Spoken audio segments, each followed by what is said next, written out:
रोज अखिया रहेला इंतजार में, दिल भइल दीवाना तोरा प्यार में, दिल भइल दीवाना तोरा प्यार में।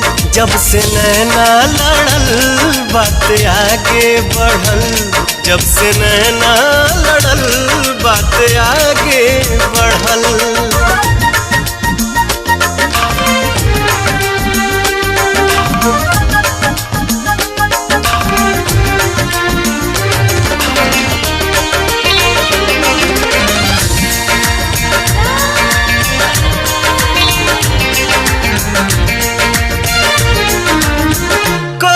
शुक्रिया हम ओह भगवान के, तोहके बनौले बाड़े कौन माटी सान के।